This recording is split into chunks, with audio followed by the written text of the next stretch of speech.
Good morning, Miss Shannon Ivey, and welcome to our Career Corner for today. I'm so glad that you're joining us. So today we're joined by Miss Shannon Ivey, and she is going to share about her career. And so let's welcome Miss Shannon Ivey. And Shannon, can you tell us a little bit about yourself and what you do? Sure. So I have some letters behind my name. So if you ever saw an email from me, do they know what email is? Yes, they do. Middle schoolers. By the time they're career professionals, they probably won't use email, but that's a topic for another day. Okay, so my name is Shannon Ivey, Ivey, and I have an MFA, a Master's of Fine Arts. So that's one degree past a bachelor's degree. And I have these letters, AEA. So AEA means Actors Equity Association. So that's where we will start. Technically, although I've done a million things and I'm doing a million things right now, I am trained as an actor. Awesome. There you go. Okay, we're Yay. done. So people can make money as an actor Yes. and not have to be in Hollywood films. No. And so your students may notice that I might not look like people you think are actors. I kind of look like somebody's mom, which I am. I kind of look like maybe the lady next door, or maybe if I dressed up a little bit, you might think I look like a lawyer, or maybe an artist, or someone who makes coffee. So the cool thing is that you can make money and you don't have to look like Shia LaBeouf. You don't have to look like, I don't know, who do they know? Jennifer Lopez. You don't have to look like these people. They need lots of people, especially in film. They need people who look like people. That's where I'm a character actor. So that's where my training kicked in. Is there anything else you do besides acting? Yes. So I am also a certified yoga instructor.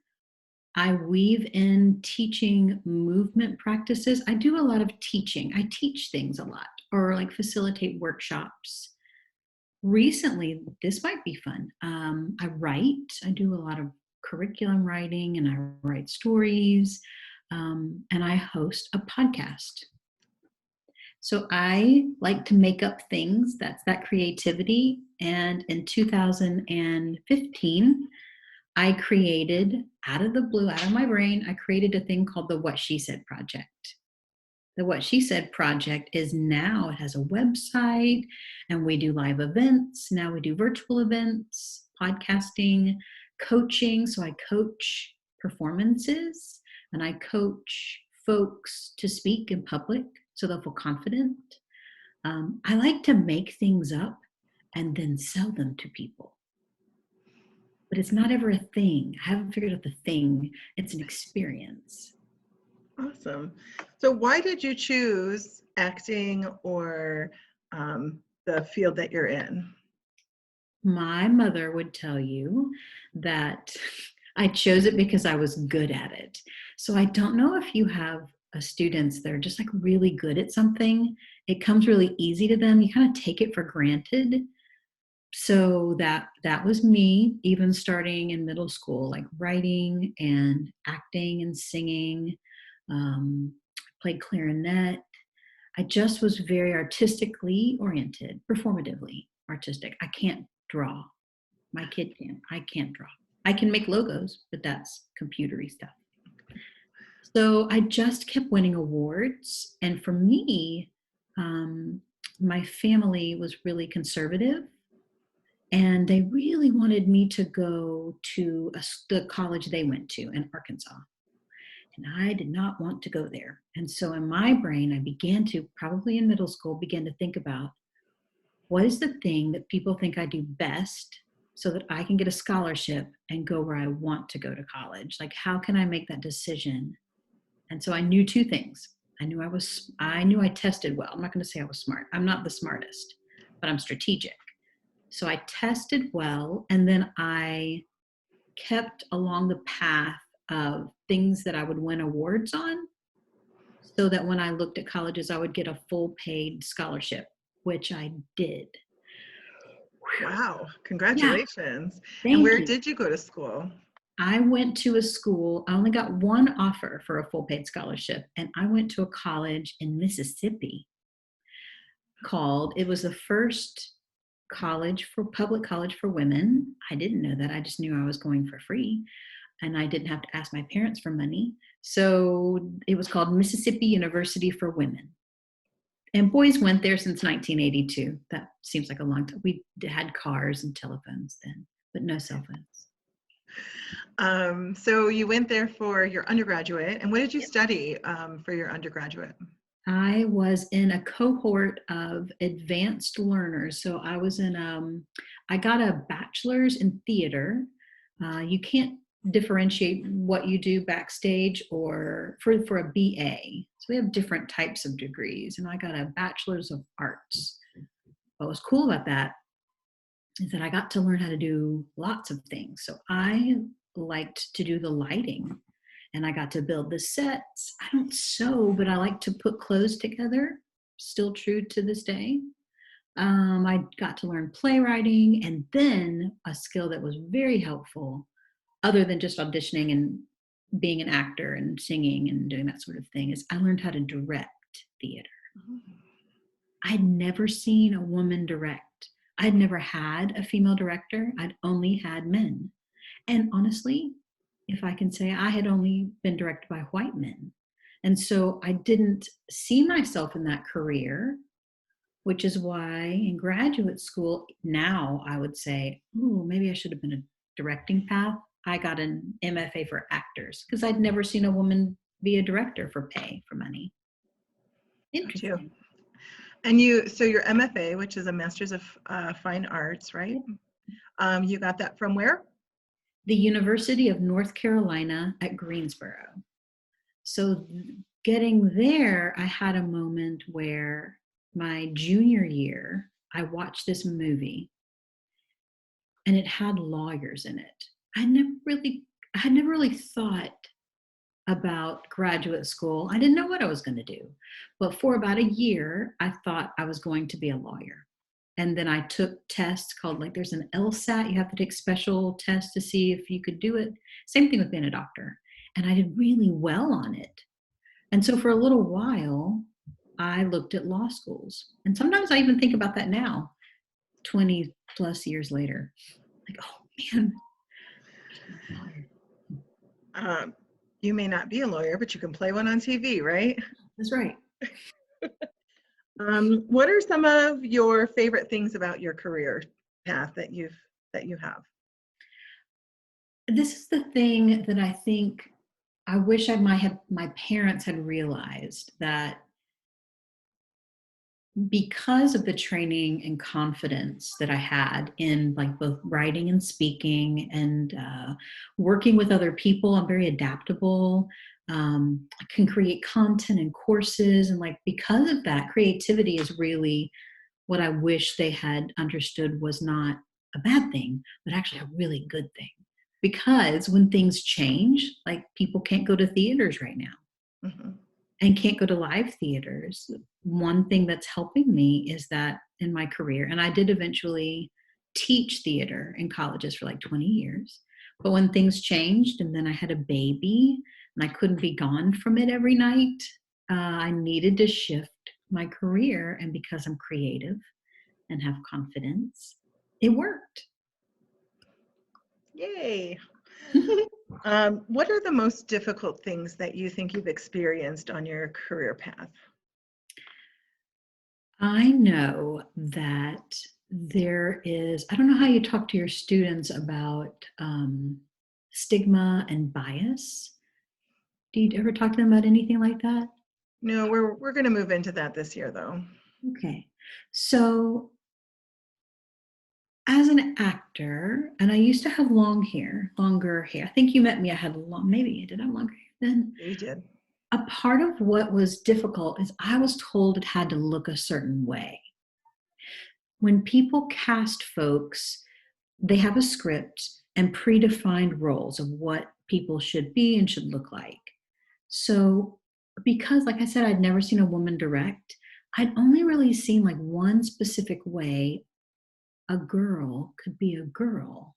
It was very confusing.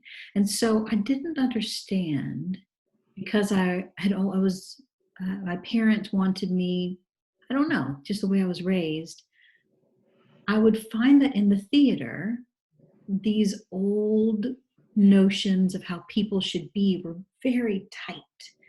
And I, by my nature, and I'm smart and I'm curious and confident, these qualities might seem to some folks to not be good ones. But now we know they're good qualities. We know that. We know that. But even the theater is one of the art forms that is slow to catch up. So I think even now, academia is similar to that and has some old thought patterns. And so as the new students come up, right, they're like, why doesn't my teacher understand certain things? It's because they were trained in one certain way, right? And so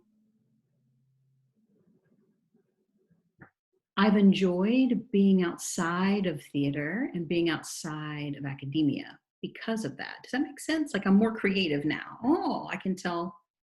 I joke and say, I was trained to tell other people's stories. And now I'm telling my story. Do you think that because of the bias and the stigmas of women in these particular gender roles, that you jumped outside of the box? Yeah. And I didn't know it. I didn't understand that. It reminds me of this one taxi cab ride I was in. And the man that picked me up, I was in somewhere in Florida. The last job I had was as a trainer in doctor's offices. That's a good way to explain it.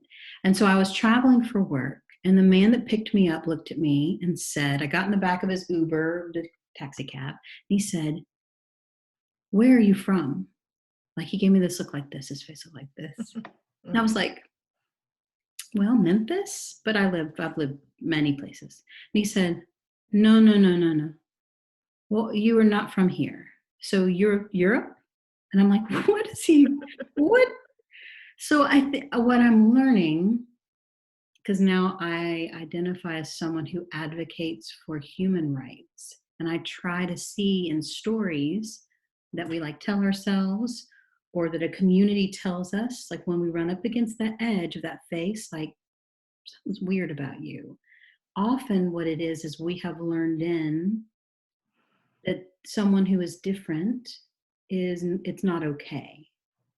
And then if that gets out of control, we could end up harming them and harming ourselves.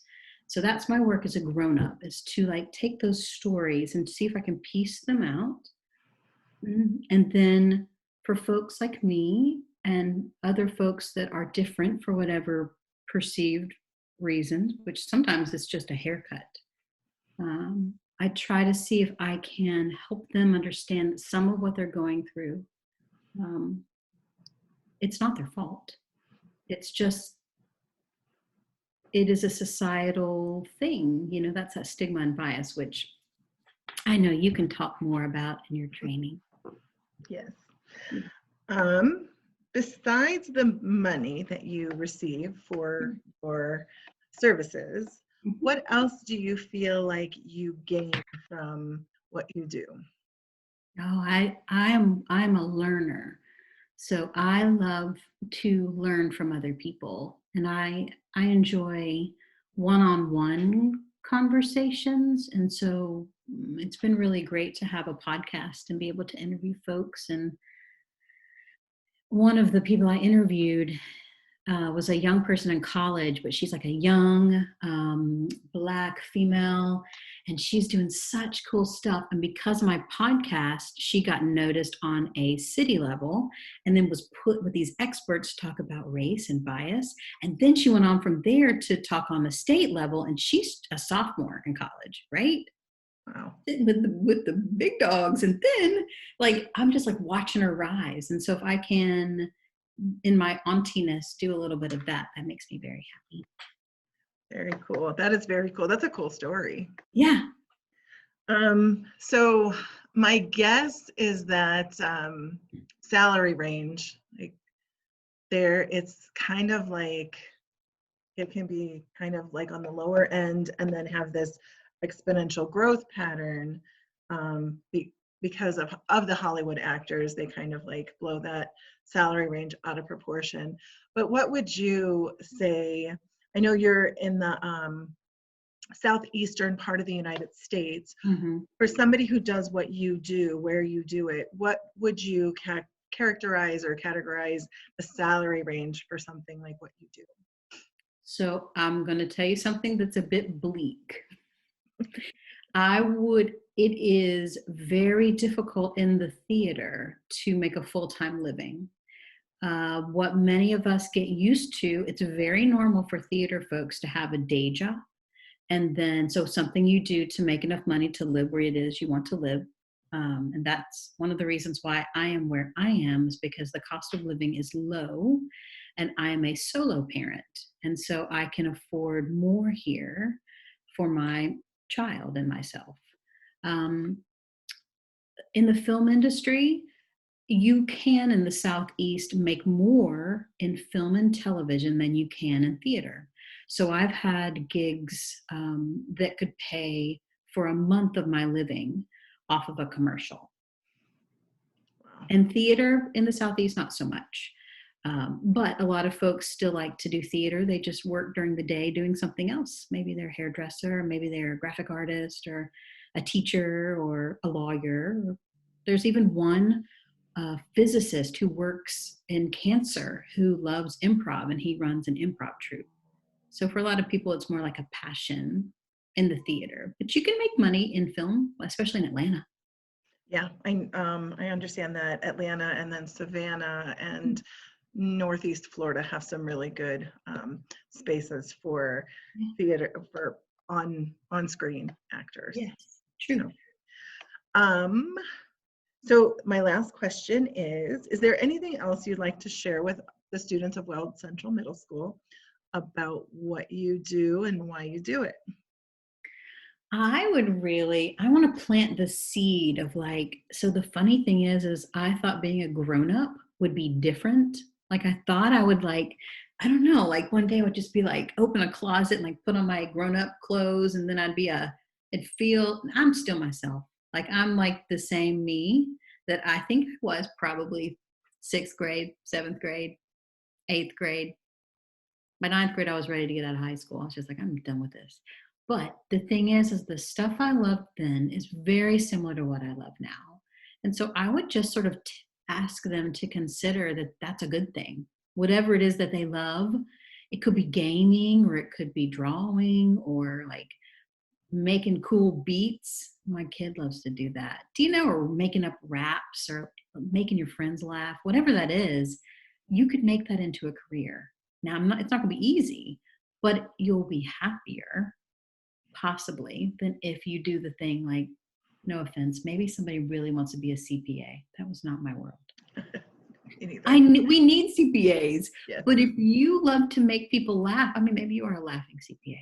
I don't know. I just would like encourage them to know that already. And if they know that, then they can like explain it to the people that they live with. Like I'm doing, because this is my life's path. I don't know. Maybe it's too early for that, but yeah, no, as their school counselor, I do not believe it is too early for that. I think it's great to tell your family what you enjoy doing and that you can make a career out of it. And you, the counselor, always the counselor, made a career out of it too. So you're living walking proof of this. I always said I only knew how to be nice to people. This is true. And to take good care of folks. Yes. Yes.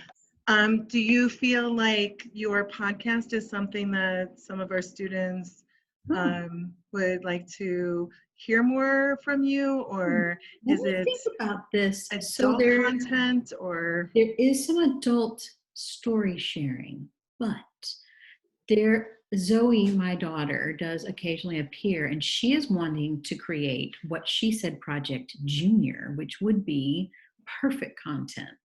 So when that gets made, I'll send you a link. That would be fabulous. I'm sure our students would love that. Hold on, it's Monday at my house and it's garbage day. Garbage day. Yay! Hey, garbage men. The second season, though, I may send to you because they are interviews with folks. Like as you start to talk about what bias and stigma, they're interviews with folks that do that work, especially in anti-racism spaces. Awesome. That would be really great. And I would share that to our Google Classroom page students. And let's take a moment to thank Miss Ivy. Yay! And I so appreciate you, Shannon, taking the time to meet with our students today and sharing who you are and why you do what you do. So I'm going to have us sign off, and we hope to see you maybe on a commercial or in the big stage. Or just on your podcast, which I know is changing the world as well. Thank you, Shannon, for all you do.